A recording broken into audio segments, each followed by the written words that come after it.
Hi, everybody. Happy Tuesday and welcome to Enough About Me. I am Arlene Legos. And I am Jacqueline Frank. And we are here taking hostage of Joe O'Connor's show and his co-host Dan Peretti. They are unavailable, so we've decided to hijack this show and bring to you some just as funny and relevant information with our special guest today, who is a very funny man, very bright, very talented gentleman by the name of Chuck Fusca. Chuck, welcome to the show. We love Chuck. Hi, guys. Yay. Now go ahead, show me that shirt, man. Just because, yes, that's what I'm talking about. Love it. So now, Chuck, you and I have worked together on a few things, and I know that you just had something screen at the Orlando Independent Filmmakers premiere at the AMC theaters in Disney Springs. Tell us a little bit about Playground Punks. Wow. Well, there's Playground Punks is something I've been working on for a couple years, actually. Sketch comedy. It kind of started out with an idea that we were going to do kind of an SNL thing, like a troupe doing sketches. And then it kind of evolved just over time that we were going to turn it into like short comedy films and kind of cast each one different, use different directors and writers. And my hope is, in the future, that's what it can kind of be. It can kind of be like a thing where we do an open call and have writers submit and, directors that are interested and, of course, actors audition and kind of highlight all the talent we have here in Florida, Central Florida. I was about to say, can I audition as well? Or is it an already formed troupe? Well, it's funny because I spoke to Joe about this, that we should do like a live from Orlando. It's like Tuesday night, right. It's just like a spoof on it, but at the same time, like we have amazing actors and directors and writers here, and a lot of great comics. We were just at the Saks Comedy Lab? Oh, it's fabulous! Yes, God, so many funny people, and I have to say, I saw Dancing Days at the OIF premiere. It was hilarious. I appreciate that. That's our 5th episode. So we premiere next week. That's going to be airing in 5 weeks for those that weren't there. But yes, and you had a really interesting campaign on that as well. Yeah, it's funny. I talked to Danielle about this last week, but I always get asked to play the crazy caricatured type roles. I don't know why. I mean, I'm such a straight arrow kind of person, I mean, yeah. I mean, since I've been in Florida for the past 2 years, let's see, hooker, like mystic, hooker or nun, or mystic. Okay. Helicopter mom. Yeah, I don't get it. As a director and a writer now. God, tell me. Not just a nun, though, either. I mean, it's not like you're getting this like Meryl Streep nun. You're getting a nun who is abusive and likes to make fun of her students. And so I'm either a slut or an asshole, basically. Ooh, right. Can I say that on? I just did. Look at no lightning. Go ahead. Listen, I always get cast as Jackie with the boobs. I don't know why. I don't understand. I don't understand. I mean, like what boobs? I don't see them. I don't know. Anyway, I don't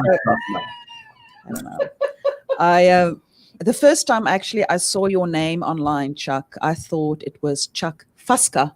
Yeah, I did too. I was like, I read it. Like, this is like another I can't pronounce it. Right? No, yeah. So Fusca, that is a very cool last name, I must say. I respond to any pronunciation. Listen, Jacqueline, that's spelled this way. I mean, come on.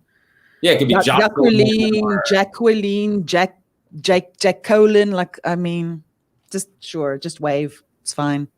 Well, so when I introduce myself to people, I go, "Hi, I'm Arlene," and they go, "Hi, Marlene," and I'm like, because I'm from Boston, we speak really fast. Everything's like a run-on sentence if you're from Boston. So now I have to say, "My name is Arlene." Because if I say, "Hi, I'm Arlene," or just go, "Hi, Arlene." Arlene. I actually am not even kidding. Worked at a place in Foxborough, Massachusetts. I was a wedding events place and I was a bartender. And they actually, because it's always loud in there, even from the minute they hired me to all of the time that I was working, I'd go on the schedule and I was like, I can't find my name in the schedule. And they were like, you're right there. And it said Darla. Wow. And I've been there for a month. That's not even the same. Yeah. I'm at like, all. they're like, your name's not Darla? I'm like, no, not at all. And they're like, oh, we thought it was Darla. So for a while, my email was call me Darla. Could you not be memorable? How did they not know your name? Because everybody's drunk and there's weddings and everything's so loud. They're like, can you work here? Yeah. Can you make a martini? Can you shut up people if they're not 21? Yeah. Okay, you're hired. You know, it was like. It's just, hey, you. That's all. Yeah. Like, you can serve? Right. And one time they actually wanted us to, they wanted to switch from free pouring to like those timered bottles. No, and the bartenders and I, this is actually a true story, it's very funny. The bartenders and I were like, no, we can pour exact. And there was these two women, they were sisters, and they were these two Greek women. They were like, well, we don't believe you. And I was like, okay. And we sat there and they gave us a shot glass. No, not even a shot glass. They gave us a regular glass and we had to do a 6-count pour freehand. And then they took it and poured it into a shot glass to see how close we were. Yeah. Every single one of us right on the line. Wow.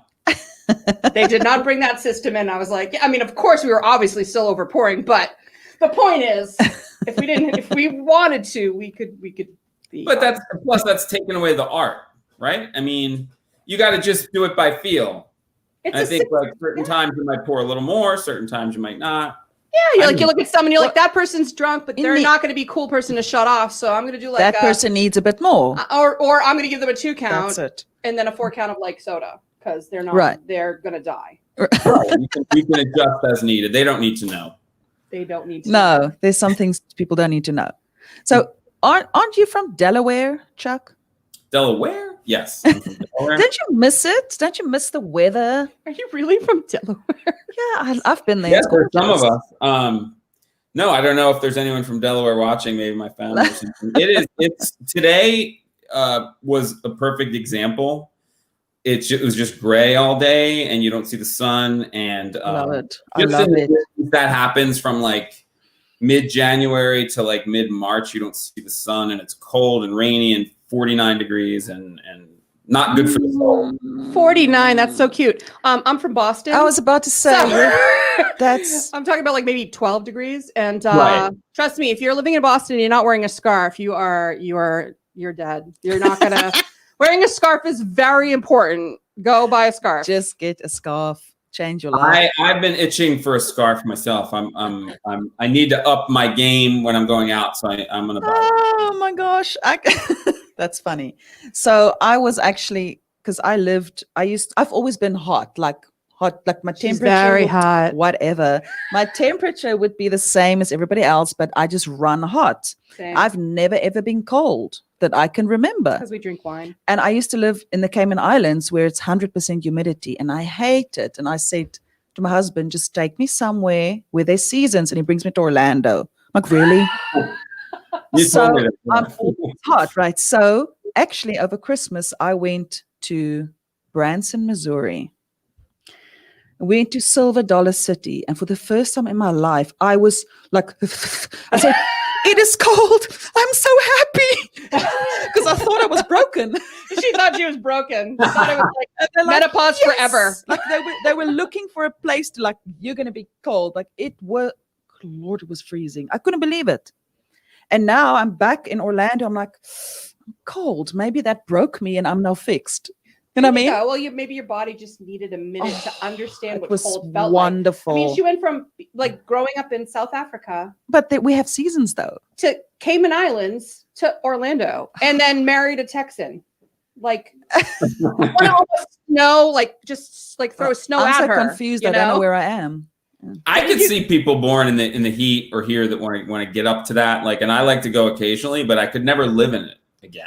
It's But you're waking up. up and scraping the frost off your car. It's No, I don't want extremes. I don't want extremes where it's so cold you have to clean your roof, otherwise it falls in. Yes. I'm not saying I want like snow. Just a little autumn bit. would be nice. Autumn and spring. Yeah. Just a North bit Carolina, of maybe. variety. Yes. North Carolina weather. Asheville. Yes, I should move. Oh my God. beautiful. I should move there. So now, Chuck, you Hmm. you grew up in Delaware? Did you live anywhere else prior to moving Um, here or before Delaware?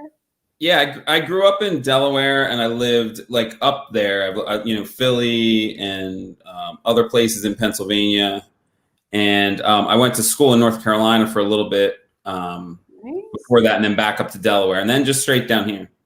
So how long have you been in the Orlando area? I have been in the Orlando area about 14 years now. Wow. What? That's Yeah. so weird because you're like I thought it was like 25, new to Orlando. right? Yeah. Yeah. Like how old are you? Let's go with that. Yeah. Yeah. Yeah, but like I came down here and like because I used to when I was up there I had a lot of scarves I would wear all the time, and when I down here I didn't quite find an occasion for a scarf, so I'm looking. It's hard to wear a scarf here. I mean, it has to be a special event almost Nope.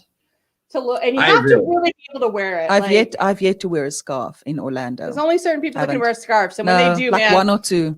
like takes your breath away. It's It just, does. hot. Doesn't It's it? hot. We just said hot at the same time. It is very hot. Mike Fuska says, "Hi, I'm from Delaware." Oh, is so that Mike perhaps your brother? Yes, Hey, we're brother. absolutely. So I'm gonna go with that's your brother. Yes, it is. And nice beard color. Hi, Mike. Thank you, Mike. Carpet matches the I don't know, not drapes. I don't know. I don't even know what it's called. So listen, let's get back to Playground Punks. This is Yes. a great series. I saw one of the episodes at the premiere on Saturday at the Orlando Independent Filmmakers premiere at AMC. It was hilarious, very talented. So let's bring up the trailer and show everybody what you've been working on. Can you Awesome. do that? All right. Oh, good. They heard me. Holy shit! What the hell's going on? What the hell is this? Is it on Hulu? No! Not a chance. Where is it? You got it? Mm-hmm. I peed just a little bit. Ooh, sounds bomb. Who does that anymore? Can I take your coat? And we can do anything you. Are you horny right now? How did you know? Wow, you really went all out for this, huh? Yes. I gotta pee. I'm sorry, what? Don't take out the gun! It's pretty brutal, Dad. Consider it a gift. Oh, yeah, thank you. Can you shower first? What does that mean? I thought everything went okay. That doesn't seem to track. Can you see me? Absolutely. Do you want me to get sinister? Okay. I feel like the Jetsons. It was improv. Did we make a mistake? Nope.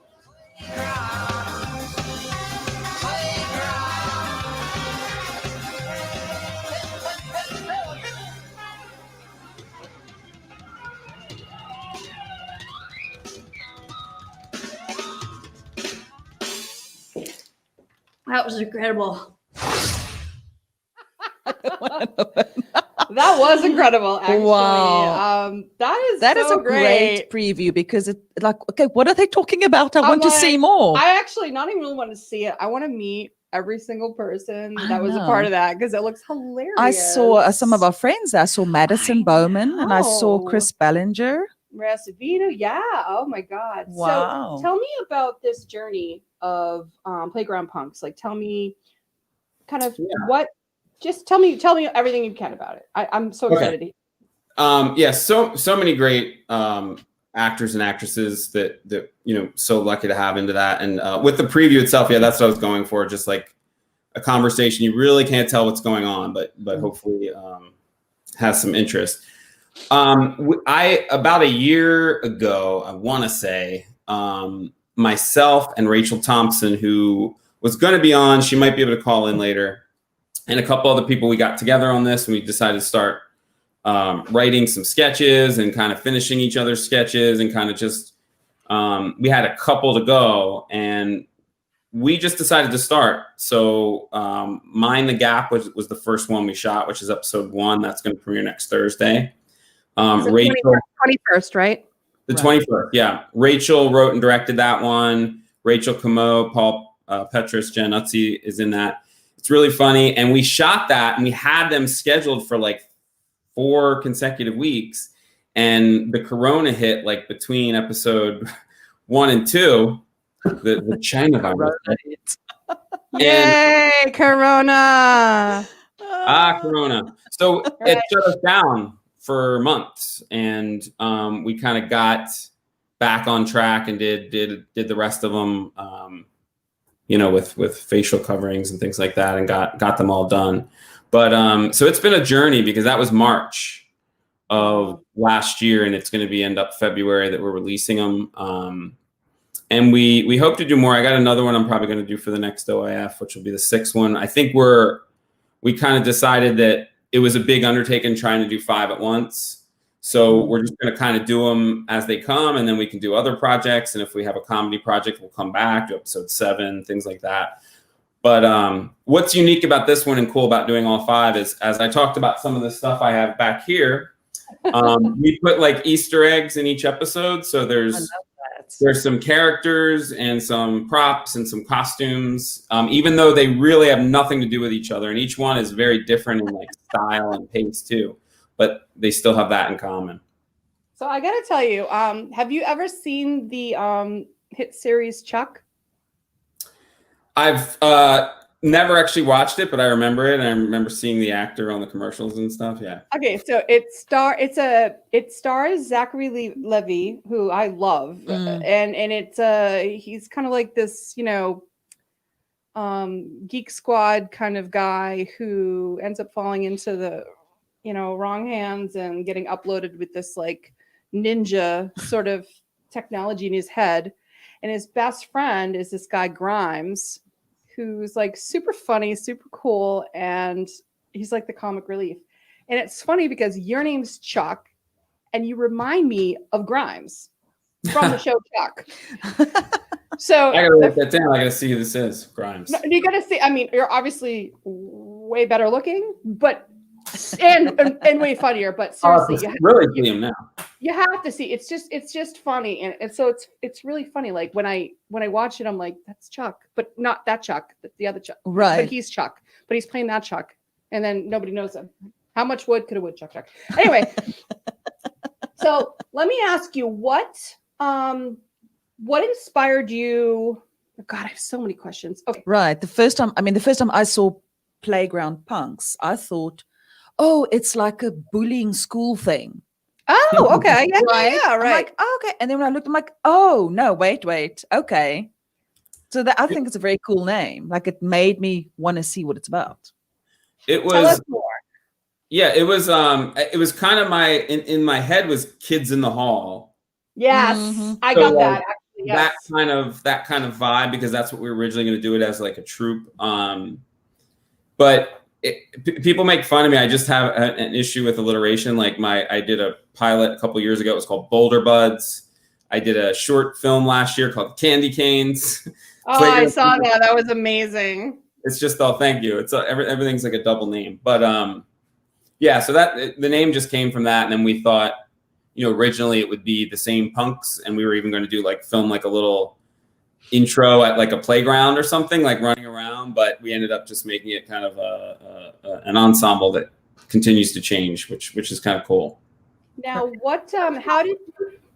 at what point in your life did you say, like, oh God, I want to be an actor, or I want to be a writer, or God, I kind of like writing funny things. Like, as a writer, for me, I know there's so many different things, but so tell me a little bit about the process and how it all started. I think probably from a little kid, the first time I was able to stay up and see SNL. Was it Coneheads? It was. That's how old I am. I'm aging myself. It was Phil Hartman and Dana Carvey and Mike Myers and those people. Oh yeah, like Wayne's World. That was a dream. Yeah, Wayne's World. It was a dream of mine to be on that show as a kid, but I did other things. I did a little theater and stuff, and then it wasn't until I got down here I really got into doing films as an actor. But I went to class at ArtSake in Winter Park, which is an awesome school. A lot of the actors in my show are from that, and actors that I've met, and kind of went through that program, met a lot of good people.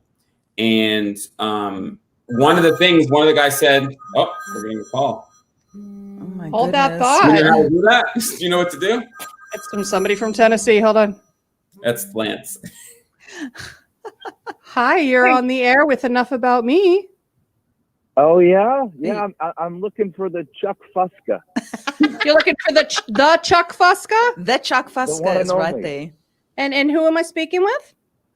This is Chuck. Are you there? It's Lance. Lance. Yeah, Lance Smith. The gentleman on the other phone is a voice of the Tennessee Titans, and he's also a teacher, an acting teacher at the Malley School, and he may or may not have ridden in a bus with Willie Nelson at one point. Right, Lance? Oh. We need to hear that story. Need to talk to Willie because I need some product, man. It's been a rough year. Right. I saw a meme today that said something. It was a picture of Willie, and it said the youth of today needs to get it together. So Keith Richards and I have a future to live for. I really think that Keith Richards and Betty White should get married and then be like the presidents, like the first lady and president of the United States for the rest of their life because they're clearly vampires. So I heard they named a hissing cockroach after him the other day.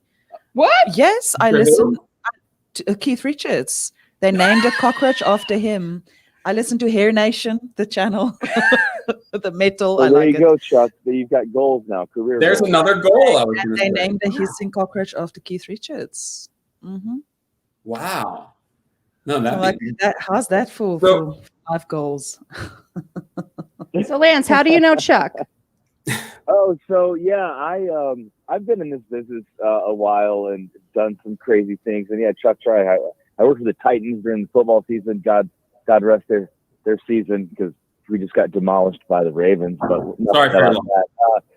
Yeah, thank you. Yours too. We met at the Malley School in Orlando, Oh, and Chuck wow. is a really great actor, is not just comedian. I fell for his John Krasinski-like style immediately. And I Yes. was like, I want to work with this guy. We say that all the time.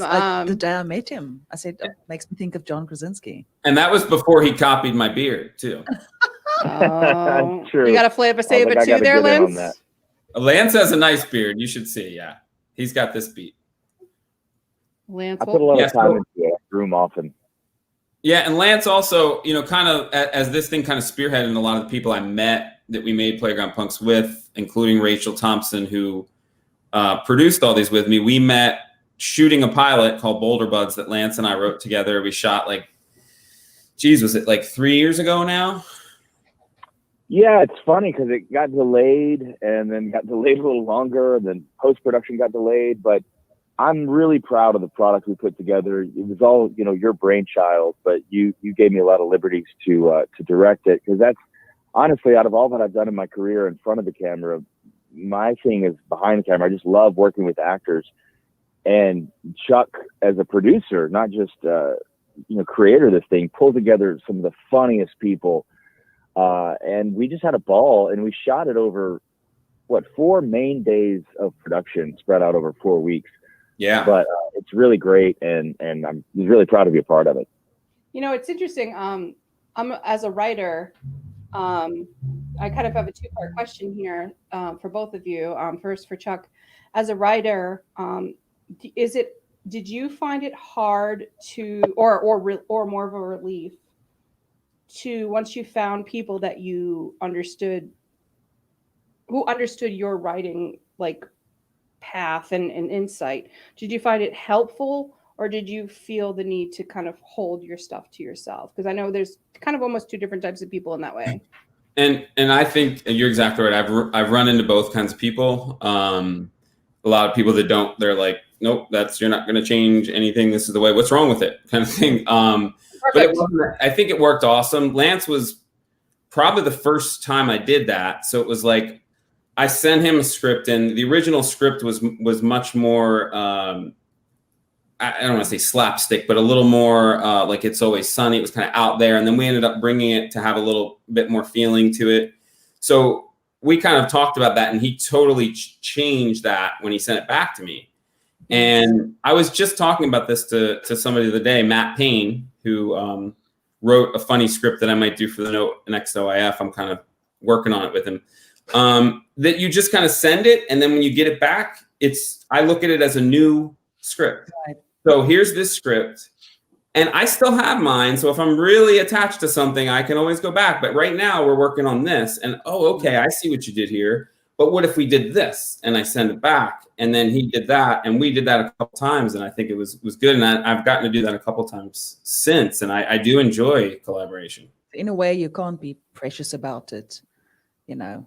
Well, you Otherwise- know, yeah, you get like you know, it's hard because you get kind of enthralled with your idea, but if you're asking, it's not. I mean, I would say for most writers, if you're asking for insight, it's not like because you want someone to just go, yeah, Right. brilliant. It's because you're like, there's something I'm missing. Help me, and then and being able to do that and take your ego out of it and say, you know, I know this can be better, but I can't see past my own nose right now. I need someone else to different look at viewpoint, that. And yes, yeah, exactly. and that's an important thing. And I think that most writers are most successful writers, I would say, Mm. they take feedback. You have to. Struggle. It's I struggle. important. Yeah, I struggle to write. I struggle because I want to write it in English, but it's my second language. So I'm like, is that the way to say it? And my husband's like, don't worry about it. Write the thing in Afrikaans, and then we can sit and translate it. You're harping over one sentence, Yeah. you know, because I'm like OCD about it, and then That's why it takes a village. Yeah, and I think I interested to hear what Lance says too. But like on that piece, what you just said, like when I first sit down to write, for me the process is always just don't edit. You Get it know, out. almost like improv. Just throw it on the paper, and then I'll come back to it and say, what was I thinking, or wow, what were you doing that night? Right. But just let it out, and I don't like, because you can get very caught up in, wow, but would he say it like that? Is that Right. true? And then that shuts off the creative process. I can act out the piece for you, but I can't put it on a piece of paper. Well, I was And it has to be on a piece of paper. well, I've always said to people, you know, I've been writing for a long time, and I don't want to say before I started writing for film, because I was writing for film, and then because I became a mom, I started writing books because couldn't really go anywhere because I was a mom, you know. So I wrote a bunch of novels and then eventually turned them into screenplays. But the point is that what helped me was NaNoWriMo, National Novel Writing Month, where in April that's the camp, but in November, you start on November 1st and you sign up. It's free, and you write. Your goal is to write 50,000 words by the end of the month. It doesn't have to be perfect. Wow. It doesn't have to be edited. It obviously can't just be like la la la la la la la like Right. 50,000 words. But it doesn't cost anything, and no one like judges you. I mean, if you want to write it 5 months prior and submit it, you're only cheating yourself. But to challenge yourself to do that, what it did, and I did it 4 years. For 4 years, I did 3 years. I was very successful. 1 year, I did it, but I just was too busy. But what it did was it taught me how to just write.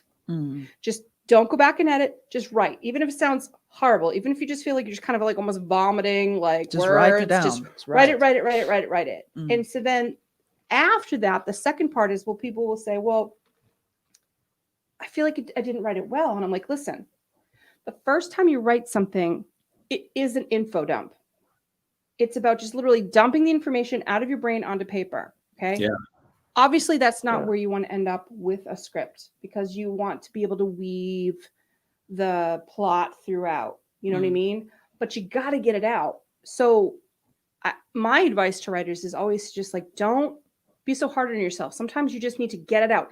Get it out. Even if it sounds crazy, just get it out and restrict yourself from editing it until it's literally all out. And then once it's out, go back and say, okay, how do I want this to look?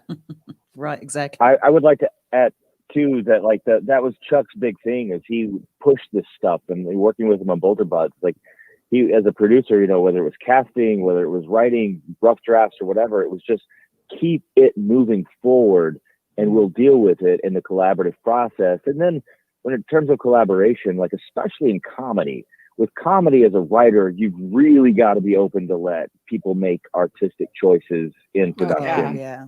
You know, if you're doing drama or something that's very sort of specifically focused and tone, you know, that's why as a director love that medium, because I get to really, you know, dive into the weeds on tone. But when it comes to comedy, you've got to be open. You've got to be open to collaborative process. And Chuck was amazing in that, at wearing all these hats. It was a really fun process. And I will say that we had the luxury too of, we had this first script, we were pushing forward, and our location got shot down. And because of that, we got a new location, and we decided to rewrite around the location. And sometimes went you from, have to, because it just bakery makes to more a brewery. sense. Yeah. And it was great. Have to adapt. It ends up better. Sometimes things happen for a reason, you know, and everything ended up way better than it would have if we didn't run into all those problems. Right. Yeah, but you just have to keep going forward. You got to feed the machine. You got to keep it going, because the minute you just sit back and overthink it and get like lost in the recesses of your mind, there it will live forever. Meanwhile, other people are putting stuff out and getting it produced. And in this day and age with the internet, like, it's all about production. Just churn, churn, churn, baby. That's it. And comedy is really hard. It's the hardest genre because the timing, I mean, Comedic timing is no Right. joke. I mean, drama, you can reshape, you can reshoot, you can have them hold, but comedic timing is about literally relying on somebody else's reaction and interaction with what you just said. Well, And So the if pause and the look. if the person and the reacts too sigh. quickly, Yeah, exactly. it's like it's a dance. What do you think? Yeah, Chuck? exactly. Arlene, we talked about this while you were doing Teachers Lounge. It was still kind of evolving, and Lance and I had that same conversation when we were shooting, because it was a sitcom we were doing, and originally it was going to be more of that classic sitcom. Night Court was something we kept bringing up. Night Court. But it's a totally different style when you have the canned laughter, as opposed to nowadays where there isn't as much of that. No. It's all in the editing and the responses. So if you're like playing straight and the other person's doing something ridiculous, the comedy comes from seeing the straight person's reaction, because they're like the bridge to the audience, as opposed to they say it and you hear a laugh track. In the correct timing. Right. And we've had a lot of actually discussions Yeah. behind the scenes and pre-production about laugh tracks specifically. Like, you know, you see, you know, Friends has a laugh track, and like Everybody Loves Raymond and Cheers. And you think about all these shows that you grew up on with laugh tracks. But then now we have things like Superstore, no laugh Right, track. And no then you la- go like Parks and Rec and Office. Office, and- no laugh track. And they also have that kind of a whole different filming thing where they shake the camera. So it was a huge question that I had never even anticipated as a writer until we started like filming, like getting ready to film and doing pre-pro, where people were like, well, do you want a laugh track? And I was like, I didn't even know it was a question. I And then don't know if I want to force people to laugh at a certain spot. I want them to decide when. I know it's hard. I don't know. And so I actually reached out to, I used to work for Paul Haggis, a two-time Oscar winner. And I reached out to him. I did a workshop with him in Italy 2 years ago. And he used to, before he did drama, like $1 Million Baby and Crash, he did a lot of comedies. And I said, Paul, I'm kind of at a impasse. I don't know if I should do a laugh track. And so he kind of broke it down for me and said, you know, basically, how are you shooting? How does it look? What are you thinking?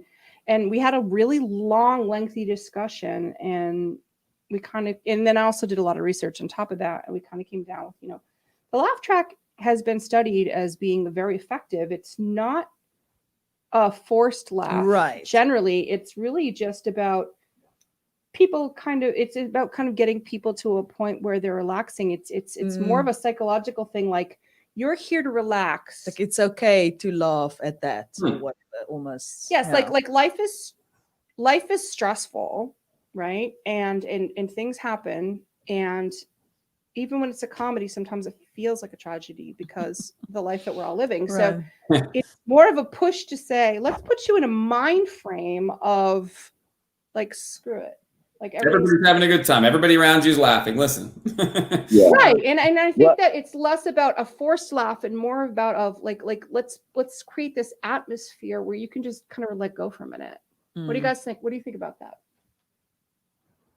Lance, Well, you- I'm gonna add to that just that. Well, they like with sitcoms because that's where it originated from. Your 3-wall sitcom where Yep. you're at the end of the episode. Remember this episode of whatever was filmed in front of a live studio audience, and it's like, well, yeah, we heard them, and it works, and we're used to it. So you have this built-in expectation through generations for the laugh track, and it's set at a certain level, and it's the cue to laugh, and that's standard sitcom writing. Every third line is the laugh, and so these shows, when they would shoot them out in Los Angeles, you've got the hype crowd, hype man warming up the crowd before the show, so everybody's into it. And then they add a little laugh. But there's a science to it. And then, yes, as shows evolve, and you mentioned Parks and Rec or even Modern Family, it's a similar writing style, but yeah, there is no audience. Therefore, having a laugh track doesn't make a lot of sense. So it just depends on the production and your tone. I always found it interesting when they used a laugh track and they would do like exterior shots, like the cast gets out on the streets of Hollywood or whatever. And Yeah. there's still a right. It's audience falling around outside. You're like, what? Like, who's really laughing here? And happy days. Yeah, Happy days. exactly. also with And, the there was pandemic, no I'm like, well, sports there's really night. nobody in the audience because Right. Nobody right. could be Well, here. remember Sports Night? Did you guys ever watch Sports Night? Felicity Huffman was in it. And, Yep. great actors. They started with the laugh track, and it didn't work. And the show, Aaron Sorkin wrote it. Oh.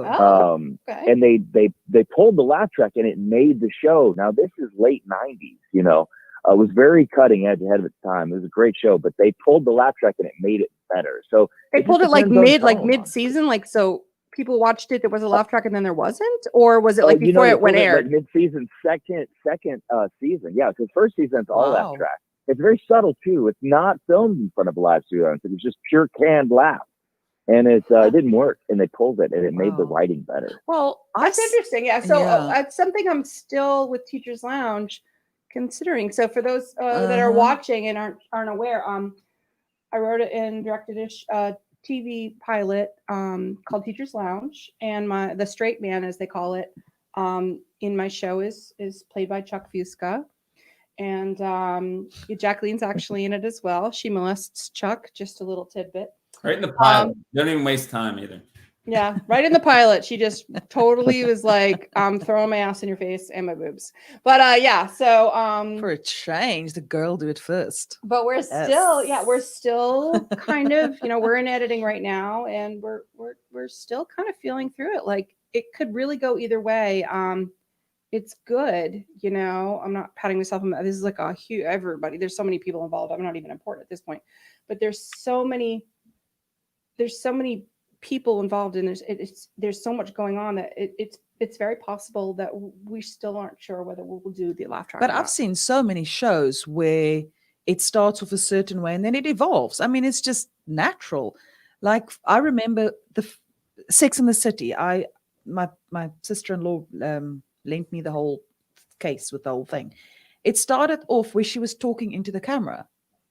And then, oh yeah, I did this, and then almost from like the second episode, it was Fleabag, just- yeah. right. The second episode was it's just a show. Hmm. They didn't do the breaking of the fourth wall anymore. Like it changed completely. Like, oh, okay. You'll see that a lot after like first seasons, because when they get renewed, they get information back. It's Right. like, all right, Budgets. they don't like this character, write this character, bring them down. We want to see more of this character, and they don't like the way you're breaking the fourth wall, and then they change it. Now, The second- as a writer, you've been on both writing, producing, and acting side. So when people come to you and they're like, oh, when are we filming the next episode? Is it hard for you to explain to people like, okay, well, I need to see what worked here in this episode before I film the next one. It's written and it's ready to go, but I got to see what's working. Like, do you feel that? Like when you're like, what is your level in the editing process, or do you just kind of pass it off to somebody? Well, I didn't really have to deal with that in this particular series. If we would have got to go forward on Boulder Buds, that was a series about a certain set of characters, and I can understand that. But this was literally each episode was a new director coming in, new actors, different theme. I mean, I think when you see this, each episode has a totally different feel. Like there's some that are very, like you saw Dancing Days, very toilet humor, sketchy. There's some that are more filmic. There's the first one kind of comes off like a romantic comedy at the beginning and then kind of goes. So they're all different styles. So it wasn't the same thing where you could necessarily do that. Very cool. All right, so Lance, are you still with I us? gotta add this. So there he Chuck, is. as an actor, I watched one of these Playground Punks episodes, and I'm like 3 minutes into it, and I've known this guy for years now. I've directed him. As an acting teacher, as a director, we worked together. I know this guy, and I'm watching this show, this episode, and I realized that's right. that's you. Listen, He didn't isn't that know. fantastic? Because I only recognize his voice. I'm like, holy is that him? It's the one with Yeah, the mustache that you see in the But preview. that just says how good you Yeah. are. Because Oh yeah, there's a couple times where I was like, wait, what? I recognize the voice, but how does it look like that? That Chuck? is fantastic. I was love very impressed. Yeah, he threw himself into the role, fully committed, and I was very impressed. Now, Lance, are you in the Orlando area or? I'm now, yeah, I'm from Nashville. Nice. That's one place I've always wanted to go and I've never been. I've never been. Let's go together. Let's go. We're gonna go visit. Lance, Jacqueline we've both decided that we're just going to come visit you. We're not even Wait, asking. he's from He there. goes almost every week. No, I'm here now. Oh, you're here now. I'm sorry to hear that. Oh, my friend I Noel. work there in the My friend fall. Noel lives in I travel Nashville. a lot. Oh, there Chris Ballinger says hello. Hello, Hi, Chris. Chris. Are you gonna come online? Are you gonna? Soon, yeah. I appreciate you calling in, Lance. Yeah, man, I'm gonna go I appreciate the conversation here, though. This is great. Let's get on our next project together, brother. Yeah, and Lance, Come you on, know, show. Jacqueline and I look forward to maybe meeting you sometime. Yeah. I need to get more involved here now that I'm not working so much for the football team. There you go. Definitely. Anyway, enjoy it, guys. Bye, Fusca. Thank you, Lance. Thank you. And now we have Chris Bollinger Films joining us. Hi, Chris. How you Hey. doing? Good. How are Hello, you? Chris. No scarf, Chris? No scarf? No scarf? scarf. No scarf. Chris doesn't do the scarf. I don't have Yeah. a scarf. That was All right, Greg. I'm trying. That was Greg. Yeah. Oh. We can't all be cool. Yeah, we can't all be cool. Greg had the scarf this weekend. He did. And I gotta say, who wore it well? Did he wear it well? He pulled it off. He did pull it off. He did. I couldn't. He looked very debonair. I couldn't do that. I Yeah. gotta say, it was a little Bridgerton. It was kind of hot. I gotta say. He looked like a filmmaker. Speaking did. of, if I could just say that since you brought his name up too, Greg probably did more work on this series than anybody. He shot everyone. He edited Shot everyone. people? What's that? He shot people? I'm just kidding. No, yeah, he shot everyone. He edited everyone, and he put a lot of time into it. And he is.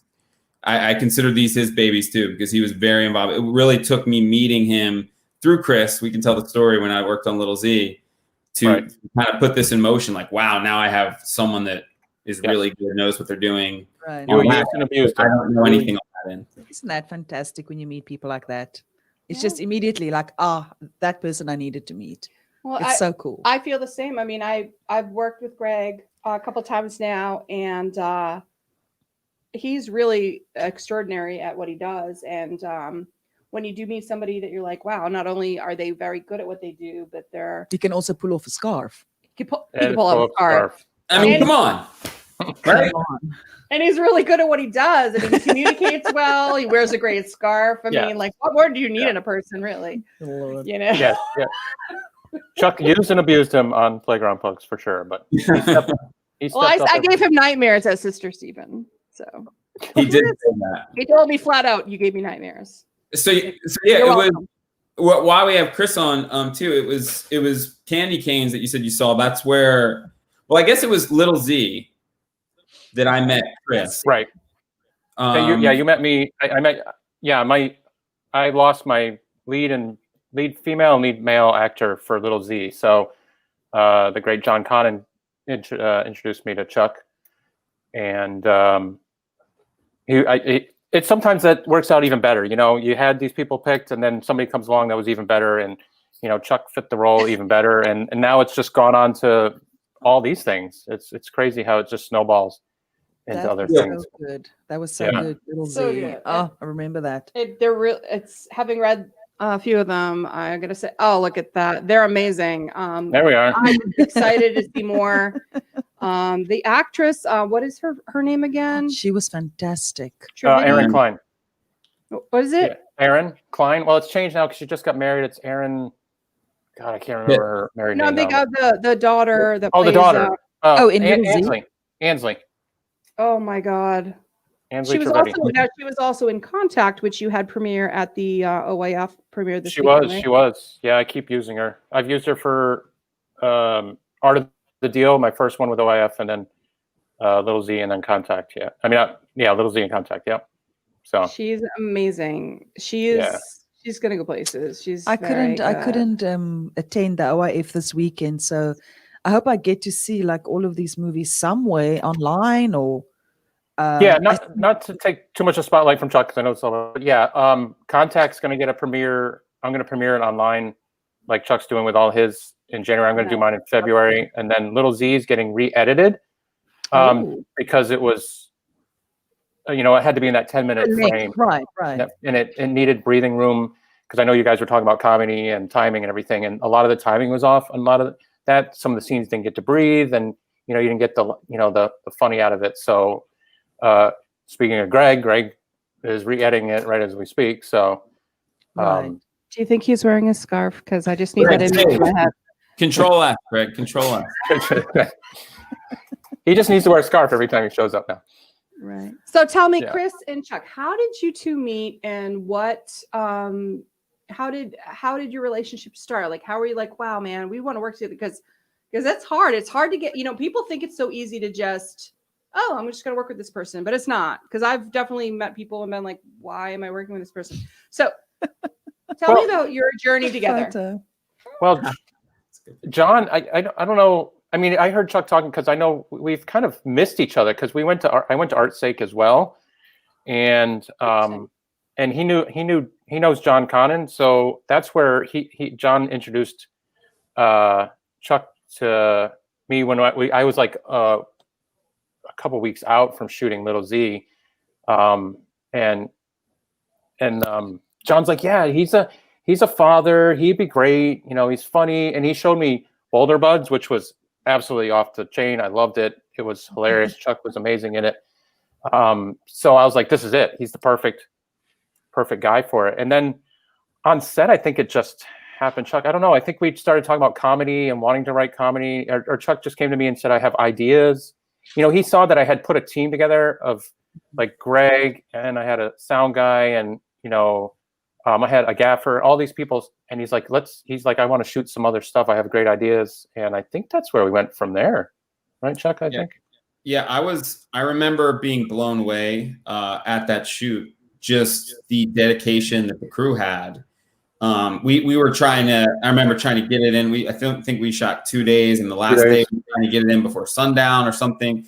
Yeah. And it was, we all had to, throw it together and just, I had worked with people. I've tried, like I said, I tried to do Playground Punks actually about 4 years ago, and it just, I didn't have the right crew. I didn't know anything about that side of it. So I felt bad. I wasted like the actor's time. I was like, I don't have, it's not a good product.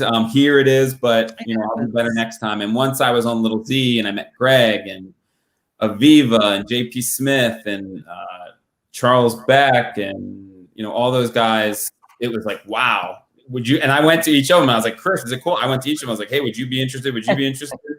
And and then when it came time for Candy Canes, that was really the first time we kind of worked together behind the camera. We were still planning Playground Punks in the future, but Candy Canes just came to me like the day after Thanksgiving. I was like, I want to do a Christmas movie, And I just started writing it, and I reached out to Chris. And what's really cool about Candy Canes is that from the time I wrote it to the time we released it, because we wanted to release it before Christmas, it was all like less than 20 days from starting the script to Greg giving me an edit. Greg edited it in 3 days so that we could release it before Christmas. And Bet we had his scarf with him. he had the magic scarf for He sure. had the power of the scarf with him. Yes. Well, it's interesting because having a team, I really believe it's all about timing. And I mean, you could have something pre-planned, pre-pro for a very long time, but until you meet the people that you feel are the right people for your project, I mean, it really can make or break you. And once you meet the right people, I mean, I finally feel at my old age, because I'm like 105, that I've finally met the people that are able to make the things that I want to make, happen. And it really is about having a village, but it's not just about it takes a village. It takes a village of people that you trust. The right village. And the right village of people that Yes, you the right believe in. village. And the minute you meet them, it's almost like it's literally like rocket fuel. You take off so fast because everything comes together. Aligns. And I see that, like, Chuck, I see that with you and Chris and Greg and Rachel and, just taking off. And I feel that way with like me and Jacqueline and Danielle and Joe and Zavia and like all of us together kind of coming together and things are kind of branching off now too. So it really does take a village, but it takes the right village. It was. It just happened like losing my lead actor, and it was the right thing. Chuck was meant to meet him and do all these projects. And I have to watch that again now. I want to watch it again. which one? Candy Canes? Little Z. Little Z. Yes, because Have the to funny watch thing it. is, it's only been seen one time in the premiere of that OIF festival. So But I need to hope get it you- out. Yes, I was about to say, I hope you're entering it for film festivals because I'm going to, and then I'm going to use it to promote the web series that I'm trying to get funded right now. So Yes. So Yes. let me bring that up because that's a good question. Obviously we're because not Chuck's LA, New being York. that one. We're not LA, New York, or Atlanta. No, we're a little Orlando. We're obviously also in the middle of a pandemic, which has not been easy at all, both physically, mentally, emotionally, and then also business-wise, film-wise. We're like, oh, awesome. Let's just shut our doors and die. But we didn't. We didn't do that. We got through it, and we all persevered, and we continued to make stuff, and we abided by guidelines. We wore masks. We did hand sanitizer. We've got plexiglass. We're all doing that, and it's tough, right, guys? It's tough. Absolutely. But we're persevering. So let me ask you this, okay? What do you see now? Like for Florida, what do you think should happen, could happen? I mean, obviously we see also some, maybe some legislation changing in Florida, who knows? But what do you think should happen for Florida? What do you think would be the best thing for film TV in Florida? Well, I mean, go ahead, the incentives definitely would help. I know that they used to be here, and it seems like just when I got down here and got into acting, they were gone. Suddenly, It happened in 2016 when I put my foot in America. Jacqueline's fault, just so everybody knows. It's her fault. It was Florida. Orlando was huge. I mean, Dolphin Tale they shot here. We have the theme parks. We have the beaches. We have the historic downtowns. We have all the stuff. It's just the right people has to be voted in for the incentives and the tax breaks. It's no reason why we can't be like Atlanta. It's sad. It's frustrating because I feel like it is a great location. The weather's good. We have great crew and cast to shoot things, and it's just all that tax breaks. They don't want to come here. Oh, look what just happened with the Right Stuff. They moved. Right. They moved left. it now back to California because they're like, no, this too expensive. no tax breaks, and like so all those people loses the jobs, and I mean, They didn't When feel when are we going to supported. learn our lesson? And they used a lot of great talent. Friends of mine got to be Oh, in that show. every episode Several is people in our I in know. Playground. Yeah.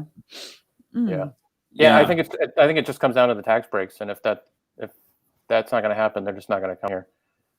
So have For any that. of you ever heard or follow Anna Eskamani? She is she's a politician in Florida. She works in Orange County. She's been amazing. She's almost like, honestly, I would say Anna Eskamani is like the Stacey Abrams of Florida when it comes to the ways and means of Florida. People are shouting for her to be the next governor because she has been doing everything she can, even though she only has one district. Out of all the districts, she's been helping 95% of the districts with the DEO and unemployment issues in Florida. Oh, right. And I feel, I'm saying this out loud for all of us because we work in this industry, that she's the kind of person that would be able to possibly even tackle the film incentive, review here in Florida. So I personally am just going to shamelessly plug a politician, which I would There you go. really never do, but here I am. Well, I mean, Hollywood Studios and it used to be a legit studio. A Nickelodeon. They shot at Universal. Sarah, I know a girl. She was in the Nickelodeon show. It was filmed here. I mean, what happened to all of that? We got all those sound stages at Universal. Yeah, Sound stages not being used. Great talent. I mean, people come here for commercials, but It's right. It's literally great cheaper talent. for the whole production company to move everything somewhere else, film it, and then come back again, than to stay here and do it. Because of Right. tax But how does that payments. make sense? So we need to get our shit together. I think just reaching out to the right people. I will say the hardest thing is having access to people that know what to do. And so even though Anna Eskamani might not be the person who was 100% in charge of those things, she's one of those people who was like, what do you need? Oh, you're not in my district? That's okay. I'll help you. Right. Oh, this isn't what I'm supposed to Right. be doing? I will help you. So go ahead if you get a chance. Go on to Facebook. Go on her website. Her name is Anna Eskamani, Eskimani. Follow her page. Go on her website. Follow her. Contact her. This woman is going places, and I feel in my heart that she is going to really bring Florida back to where it should have been years ago. And mark my words, she's going to be why we get our film incentives back. I believe that. I hope you're right. Yeah, That's I hope so me. Put too. it out there. Let's put it out there. Yeah, put the energy out there. Yep. So trivia question. Ooh. Okay. Oh, there she There is. she is. That's Anna. Okay. This woman, I'm not even Lord, kidding. she's stunning. She's amazing. She literally she goes out and she fixes the unemployment for people, even though they're not in her district. Like you could she'll go once a week. She goes live on Facebook and she answers So in questions for other words, people she about how to really- do the unemployment, how to She apply. really wants the stuff done. To her, it's not about her district. Oh It's no. about needs to get the thing done. She will literally go on Right. Facebook and be like, Yeah. okay, I'm live. Who has questions about PUA or Florida unemployment or DEO? And you're like, what? Like somebody actually is doing that? Like that's Eskamani. amazing. Okay. So remember this woman because she's a big deal. All right, so we got a little trivia. Mhm. Okay, let's see. So all three of you were in Teachers Lounge at some capacity. We had Right. two of you as actors, one of you, co-director. Mhm. So here's a trivia question. What did Chuck's character's coffee mug say? Oh shit. I love how Chuck doesn't even remember. Yeah, he was holding it. Teacher's pet or something? Character. No, it was about English. Yeah, Right. something about being lit. Lit. Lit. What is it? Lit? Was that lit? Did Mary's character give it to him as a gift? Yeah. Right. I remember the look. What is it, Chuck? It's your character.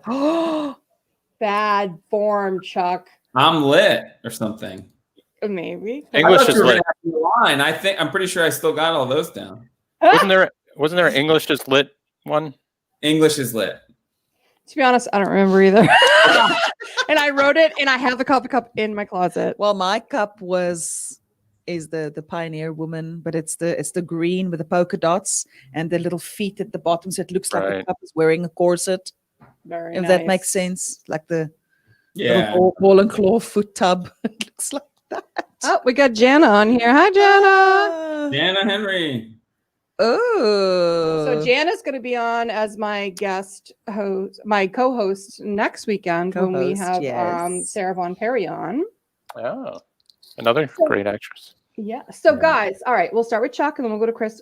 Upcoming projects. So I know you're Yes. you're going to be releasing Playground Punks on the 21st on YouTube, and your YouTube website is playgroundpunks.com or You can, Playground Punks, we didn't get .com. Playgroundpunks.net will take you to the Facebook page. If you just type in Playground Punks in YouTube, it's there. So I'm pretty sure it's like youtube.com/playgroundpunks. But you can get to it from the Facebook page. Yeah, that'll be over the next 5 weeks. And then I guess I have, there's a Travis Hadley, who is another art saker, who is an amazing filmmaker. He's award-winning shorts. He has a feature coming out called Broken Scales. It's a SAG feature, which I'm excited about because I will get to, I don't have a big part, but I'll get to act opposite Lawrence Fishburne's son, who is Langston. Always no such thing as a small part. only small And Actors, yeah. minds that storm the Capitol. Go ahead. It's Yeah. every, Andy every, part, Hume, every and- part counts. Every part counts. I did that. I went there. Good. Yeah, Andy Jones is in it too. He was awesome in Playground Punks. The one you saw, Arlene Deadman. He plays the angel guy or whatever with the Yeah. suit. He's awesome. He's funny. He's very funny. Yeah, he's in that. Butterflies Wake, I guess, at some point. We're going to be doing here, which is your trailer. Hopefully, Little Z comes up, and then I also got. Just as an actor, a film that's going to be shot by Sarah Goris Peterson. She's a local filmmaker. She's really amazing. I've worked in some of her stuff before. She's shooting a horror up in the woods in the mountains of North Carolina this summer, and I'm going up there to shoot that. That was like 3 strikes for me right there. Horror, woods. My kind of thing. Bring your You said scarf. word shot. Yeah, bring your I'll scarf. bring my scarf. And then other than that, I'm just writing stuff. So hopefully, I'm definitely going to do something for OIF, probably another Playground Punks. Very nice. That I'll probably direct, not act in, and then Dancing Days too. Dancing Days too. Yeah, the Return of Ray. Maybe Sister Stephen like breaks off and becomes like a whorish crazy dancing freak. What if she starts a cult and gets them to storm the Capitol? No, I'm sorry. I mean, I have a cold personality. I mean, I do. Sorry. Everybody wants Chris, you. you're up. Sorry. No. You're good. Chris. I need to get a scarf. That's on the list to do. for sure. He is I'm never okay. gonna forget. He's just gonna murder me dead. Yeah, no. If Greg hears this and watches this, yeah, he's gonna hate us. We love Well, you, Greg. like Chuck said, yes, because he's the main guy in Little Z. So hopefully, if I get funding, if anybody wants to give me any money out there, Right. Give Chris money. money, that will happen. Because that's 6 episodes we're gonna shoot, and then I don't have anything else really come up. I'm just gonna release Contact next month, and then Little Z, the movie part. Once we're done editing, that'll be, and then send those out to film festivals. And I'll use Little Z, the movie, to promote the series. And then I'm writing right now. I have 3 or 4 that I'm writing right now. All feature, 3 features and 1 episodic, full-length features. I'm just been working towards getting bigger and bigger on my screenplays, and maybe sell one someday in There some you go. alternate universe, maybe. So that's my goal. Alright. So here's That my is cool. question I like to ask. We'll start with Chuck. Who is or was your mentor? Like what was there somebody that you kind of Like- looked up to and said, "Oh my God, like I want to do this." Be either like that or do that. Is there somebody that guided you, even if Oh. it wasn't into film, but just kind of guided you as a person into maybe finding out who you were? Like, do you have like a Tuesdays with Maury? Do you have a, oh, Captain, my Captain? Like, It's like looking back, there's probably so many people that, and any of us, so you look back at your life, there's like things that happened that maybe weren't good at the time or whatever that just kind of led you. So, I mean, there's a lot of people, and there's names I can think of people that I don't talk to anymore that like, led me here. But I think, I don't know. I mean, like as far as wanting to do it when I was a kid, it was, as a kid, I wanted to be Han Solo. I wanted to be Indiana Jones. I wanted to be Harrison Ford. I grew up and got still want to meet Harrison Ford, just so you know. Yeah, I grew up and I would suppose like Jack Nicholson and Sean Penn were some of my idols in acting. Jason Bateman, actually, more recently, as I kind of did that show Boulder Buds, and kind of, I hadn't done a lot of comedy honestly before.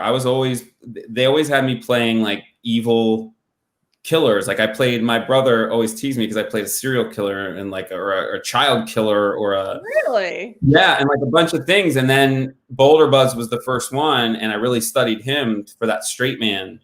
And I've kind of used that. I mean, I think in Little Z and even Teachers Lounge and things like that. Everybody I've talked to, I mean, I remember when I first even got to meet you and stuff like that. You reminded me of like a Jason Bateman, Arrested Development. Like you just have that kind of straight man character, which is one of the reasons why I wanted you for Teachers Lounge. So it's funny to think that you were considered a serial killer. No, yeah, and I watched Arrested Development. Like I binged that whole show before I did Boulder Buds, and I was like, okay, like he has that ability. And I saw an interview with him where he said, he looks at his, when he's doing those, his job is to connect with the audience. His job is to be like the audience in that crazy world that he's in, and you kind of live through him. So I took to that. And otherwise, I think just people I've collaborated with and worked along the way. I mean, there's probably a lot that have kind of helped get me here.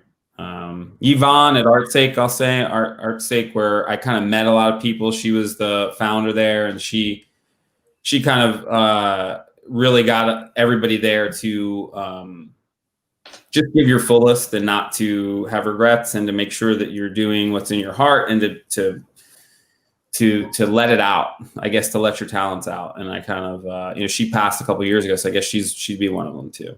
Oh, I'm so sorry to hear that. So ArtSake, well, I'm new to Florida, 2 years. So I've heard about. tell me a little ArtSake, bit yeah. about ArtSake. What is it, and how did it influence you? Well, it's an acting studio in Winter Park.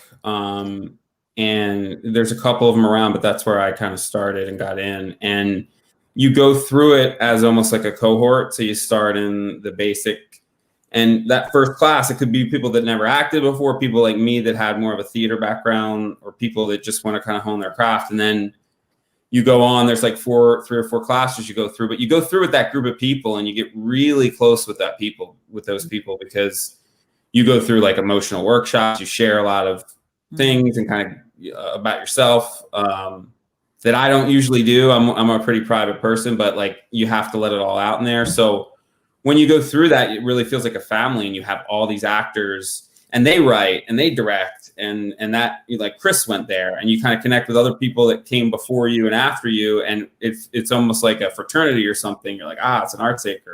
I know they're going to be good. So yeah, that's how I would describe it. It's awesome. People don't understand that, how it's literally, hi, pleased to meet you. My name is Jacqueline. Okay, now we're gonna hug Yeah. and kiss. Like, I always say, like, normal people don't get, like, there's no, like, you stand this close to each other. Like warming up to each You other. You're like, okay, immediately- you might yeah. be like laying on top of this person, or now But you're fighting with this immediately person, like, and you have to trust that person so much. You're immediately family, and it's just something that's not, it's not normal. but you have to make it appear normal, which is even harder. Yeah, but you get close so quickly. Like you say, within 2 weeks, you're like, Yeah. how was I ever without this person?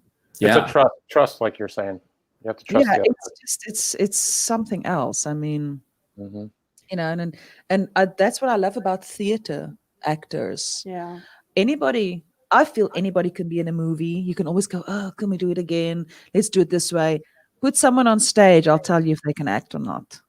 And oh no, that's Like true. you can't quickly read. Oh, sorry, I meant No- to say this, or No retakes. no. Stage is something else, man. And Yeah. that's stage is my first love. That is, I really miss it. Jeez, I miss it. Totally different animal. Yeah. And Oh, and miss I've it. said this before. They say, actors, some of the better actors are the ones that did theater first, Right, and- Because they don't get a second take. And you get actors like Al Pacino and those people. They don't have to prove anything to anybody anymore, but they go and they do free Shakespeare in the Park or whatever just to keep at their craft because it's a muscle and you have to keep on doing it. And they love it so much. And people go, oh, well, Betty White, she's so old. Why doesn't she stop acting? I'm like, it's just who she is. It's her life. She will not, it's not about proving anything. It's who she is and she wants to do it because she loves it so much. So anyway, Yeah, well, when you're in the that's a bit of a arts- tangent. Sorry. No, but when you're in the arts, when you're in the arts, It's just who not you a are, job. yeah. You don't just say, okay, well, I'm done. I'm going to retire. Well, It's who you are. It's an extension. it's of your something you have to personality, do. Yeah. You know. Mhm. I missed that live thing. I should There's theater around. Go for it. Yeah, there's theater here. done theater here, but I mean, I was at my happiest, and it was this depressing show. Good God, I was like, my daughter killed my ex. Her father shocked him to death in the bath, and then she kidnapped herself, and I shot my daughter in the end, and I had to cry on stage, and I was at my happiest because I was on stage every night. You know, I'm like, this is what I want to do. Be on stage every night, and that's my, like you say, who's my Like your inspir- mentor, your right. inspiration. I watched Annie. Oh, Annie. I always wanted to be Miss Hannigan. Well, I saw the never mind her, but I was, when it came out, was 1982. I was 5, and I watched this and I saw Eileen Quinn play Annie, and I'm like, that's what I want to do. That's it. I want to, perform. So yeah, since the age of 4, I'm like, that I need to do that. Well, that's a good question. Was there So something? that was my whatever, not mentor, but I mean, I'm like, yeah, that's it. Inspiration. Yeah. Was there something for you, Chuck, that kind of like that you watched as a kid that you were like? I mean, you talked about Han Solo. Oh, that was it for me. Like Indiana Jones and everything. I'd go home and act that out, or I'd use my action figures and act it out. And I realized it's funny. Like even back then, I was writing because I would use like my Star Wars action figures or whatever, and they wouldn't be Star Wars. I would give them different character names based on the way they looked. And Your name is George, Bob. yeah.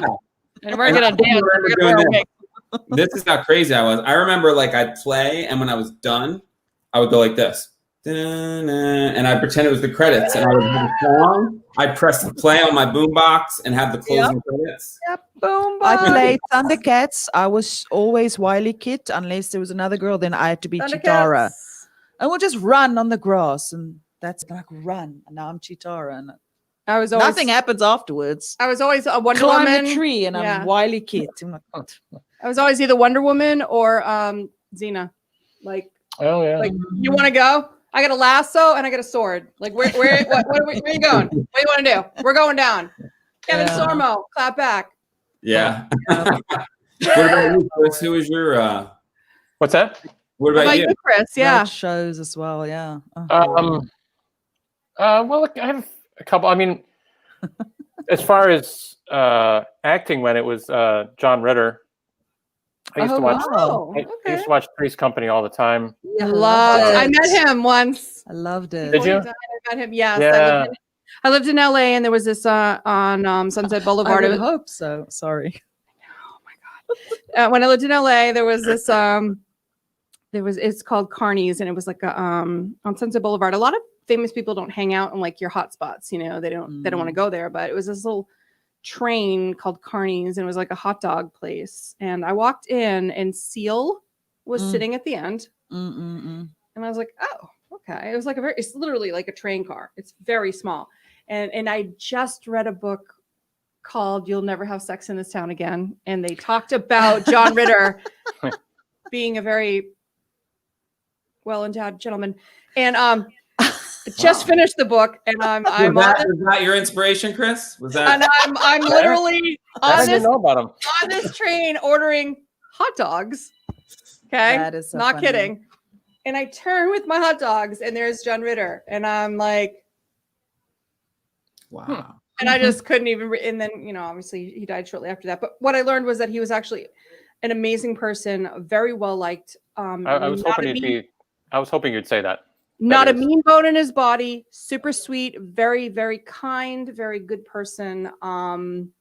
So tell me, I mean, obviously, other than being like an extremely funny man, what was it about Three's Company other than it being like literally hilarious that you loved about it?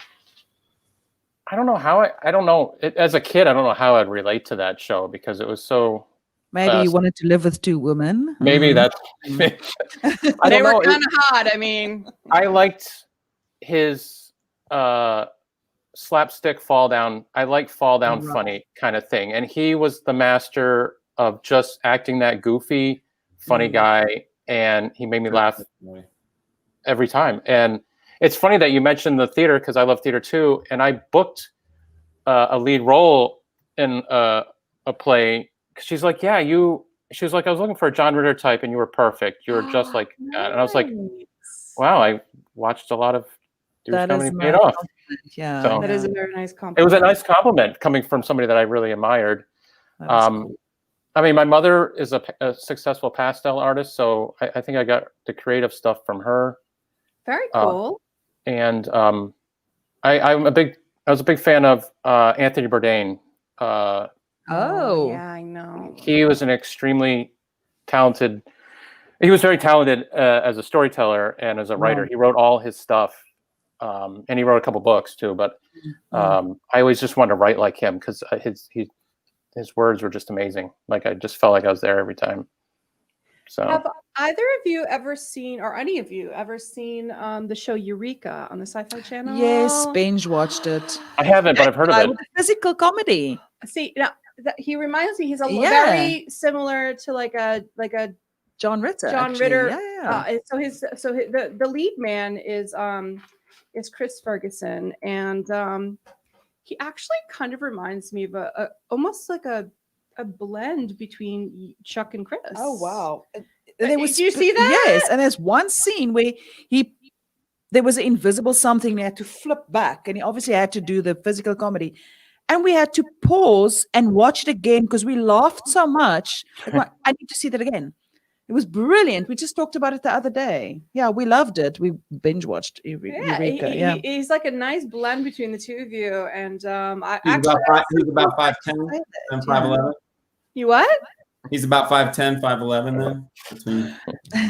He's- No, I'll have to check He's out. tall like tall, Chris, yeah, he's tall, and actually. got a lot of Chris's features, but he also has a lot of your characteristics, He Chuck. is So tall. it's just a very interesting. I remember watching the show when it came out on the Sci-Fi Channel, and I loved it. And I literally just went back and binge watched the entire I think Thing. it was like 5 or What 6 was it on? seasons. It used to be Wow. on Sci-Fi, and Right. now it's I think on Netflix. We watched it, on Netflix or Yeah. Amazon, one of the two. Yeah, It's good. It's really yeah. good, and it's got that same sort of like John Ritter feel, funny slapstick, but it was not good. not like a laugh track.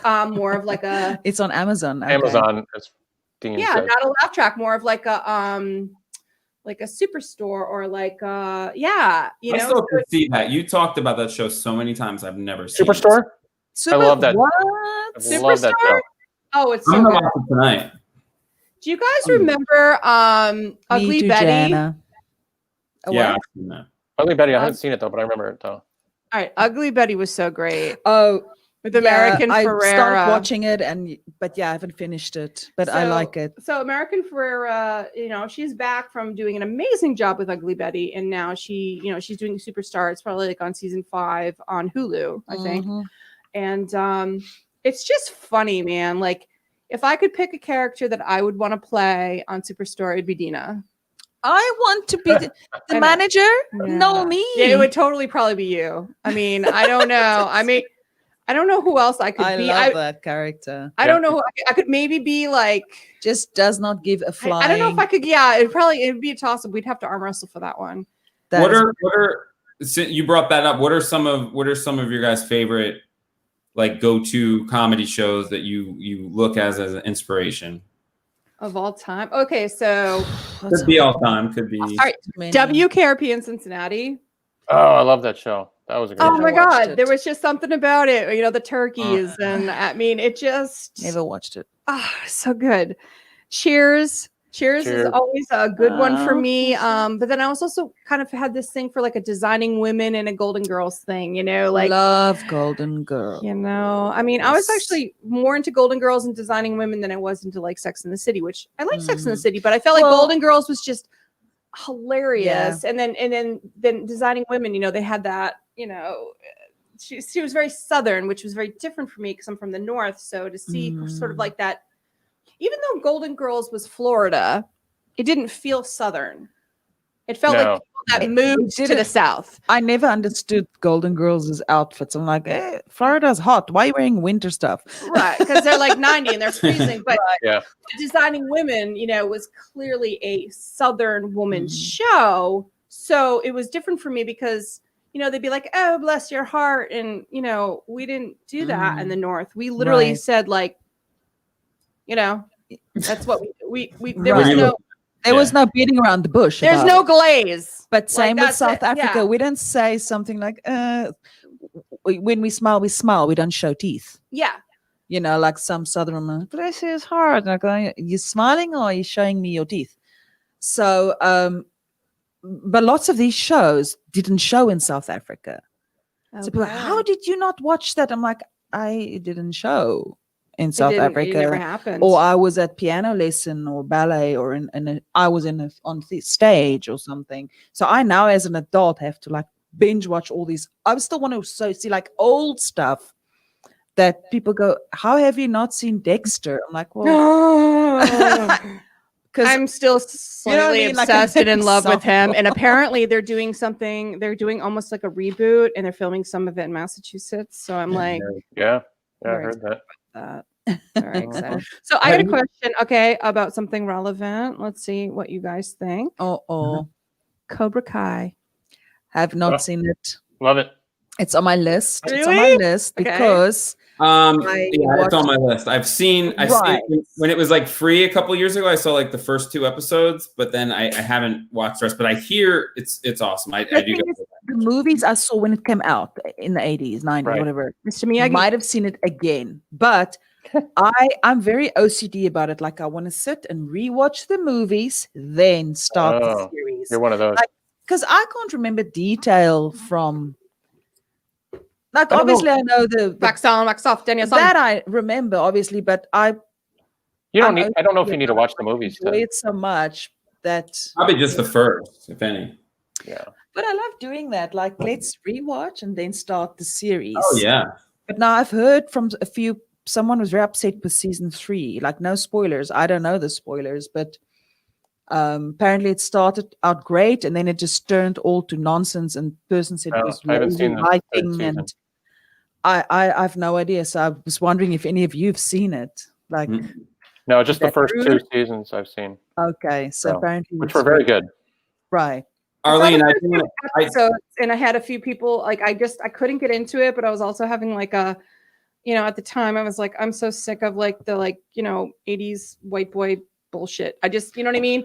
But then I had a few family God. members and friends that were like, no, it's really funny. It's kind of like, when you watch Gotham, like you have to kind of suspend the weirdness and get into it. And I'm like, okay.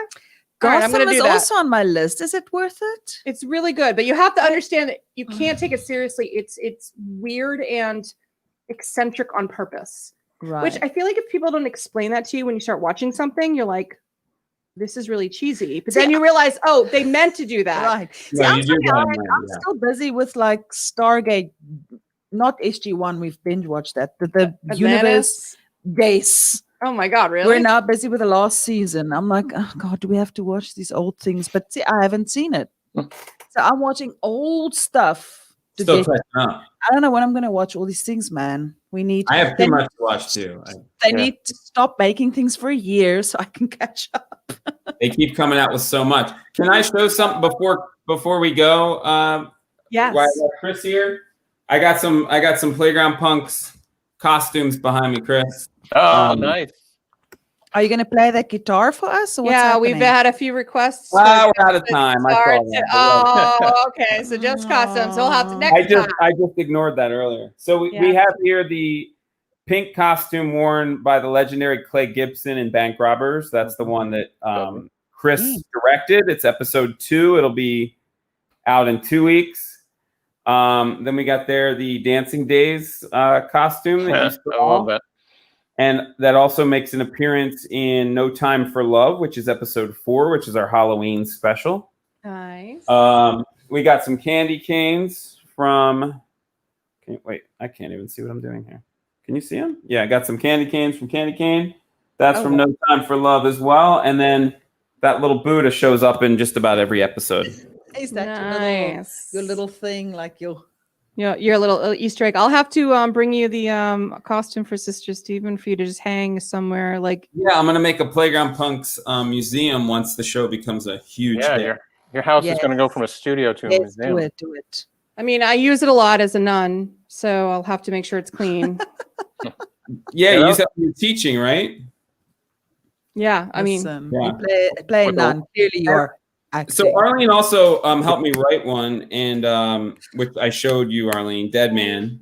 it's so good. You did such a great job at that. And I think that's a good example of how we collaborated. I kind of sent you something, you sent something back. There was a couple things tied to the other episodes that I had to put back in there, but I incorporated a lot of the ideas, and I think that's one of my favorites for sure. So it came out really well. I loved everything that you did with it. I was surprised the bedroom was. I loved it. I loved that whole thing. but again, It was what great. happens with, just like we were talking about Boulder Buds before, is locations fall through. So it was like a pain to try to get the hotel. Remember, it was written in a budget inn, and that was the whole joke.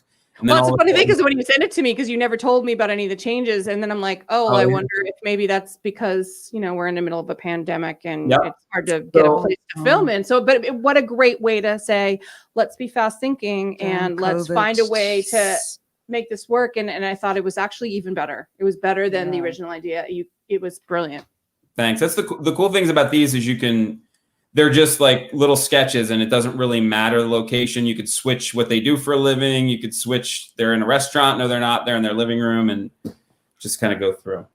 So my brother just said lucky dog. That's the first I know. one. I'm like, Well, I just Don't matter. I want to go ahead and just say, thank you guys so much for coming on.